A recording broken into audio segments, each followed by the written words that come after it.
the family. We will take you back to that story sometime within the hour, but I want to bring you back to this now. The Job Summit wrapping up yesterday in Gauteng. Government, business, labour and community organisations coming together to talk about how to accelerate job creation. Economist Landiwe Mahlangu from the National African Federation Chamber of Commerce and Industry joins me now to talk more about the summit. And the big question to you, Mr. Mahlangu, good afternoon. Thank you for coming in. Yes. Is whether it was all worth the trouble. Well, it was. I would imagine, with the rate of joblessness here and really the rate of unemployment, I think any other effort should be welcomed. But I think the really key value in this kind of gathering, it's the kind of common platform that it has been able to create, the kind of consensus that it has been trying to build. So the fact that you've got a framework in which all the social partners can actually engage towards a common goal, that in itself, I think, in my view, it's a big step in the right direction. Yeah. The one thing that sticks out is this idea of creating some 275,000 jobs annually going forward. Is it possible, given just how, shall we say, how suffocated the economy is at the moment? Businesses are saying, in fact, what they're looking at are retrenchments and not hiring. So how are we going to do that? Yeah, look, it is going to be a challenge, but I think maybe the value of that is not so much in terms of the incremental job, obviously, but is what I think it's something that has been really struck is the fact that at least there's an agreement, at least that maybe there should be much more emphasis on job preservation. So to an extent that probably, the jobs and more hemorrhaging of the jobs can be stabilized, that in itself would be a good start. I think there's an understanding, particularly from the government side, to say, there must be a way in which, jobs, can be preserved. I think 275 can be reached if all the other elements that they've actually discussed about, they stuck on it.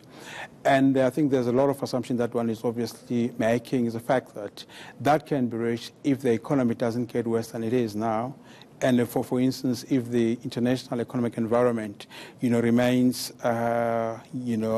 But any shock on that front, and then any drastic change on the domestic, economy, that 275 might also be quite a very steep target to reach.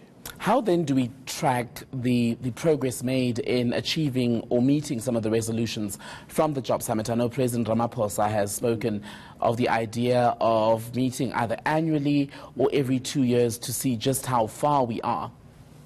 Well, I think the difference with this Job Summit and the previous one is that this one, I think they've actually embedded on it this, mechanism to be able to monitor and check progress.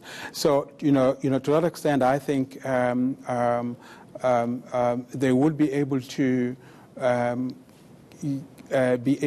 actually they should use that mechanism, much more effectively to actually see, to what extent are jobs, created, on all fronts. There's always a great expectation that a lot of jobs, at least, would be created from the private sector side. So I think, in that respect, the private sector probably would also get an opportunity to actually see some of the issues that they've been raising, with regard to some of the policy change and policy realization. They would actually use that opportunity to be able to use that platform to actually, check government whether it has been able to live, on its bargain. But a lot of this, remember, would actually find much more practical expression when the medium-term, budget, expenditure policy statement budget is presented, because this is where really formally whatever has been discussed would actually find expression in terms of numbers.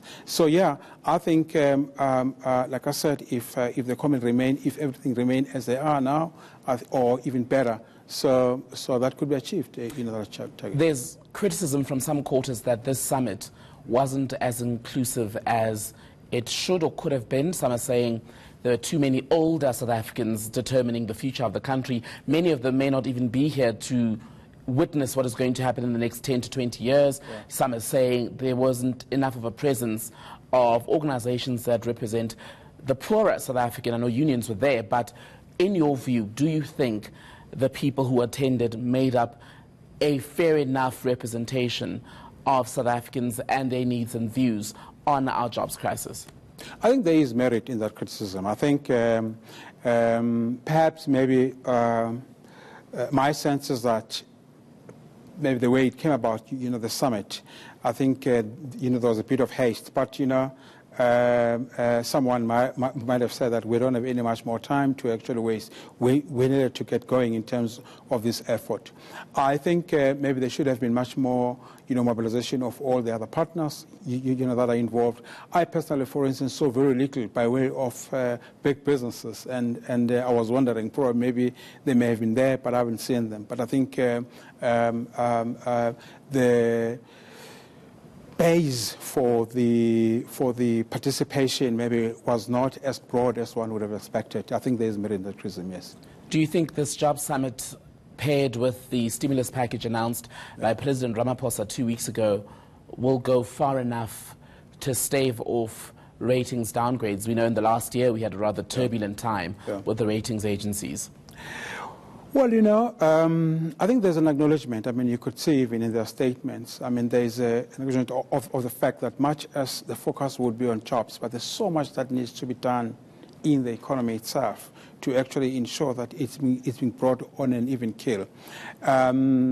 With the stimulus package, perhaps maybe the jury is still out. The rating agencies are not so much, interested in terms of your aspiration. They will be quite interested to see hard numbers. They like to see, when the medium-term budget policy statement come, to what extent, for instance, is there a commitment to fiscal consolidation, to keep, the budget deficit below reasonable threshold. They will be interested to see, to what extent, for instance, is the debt, below what they thought is sustainable. So those are the things that we'll be looking at. So to an extent that the stimulus package actually translates itself in those kind of macroeconomic commitments that have been made, I'm sure the credit rating agency may relent. Yeah. We live in hope. Mr. Landiwe Mahlangu, economist, thank you so much for your time here on eNCA Now today.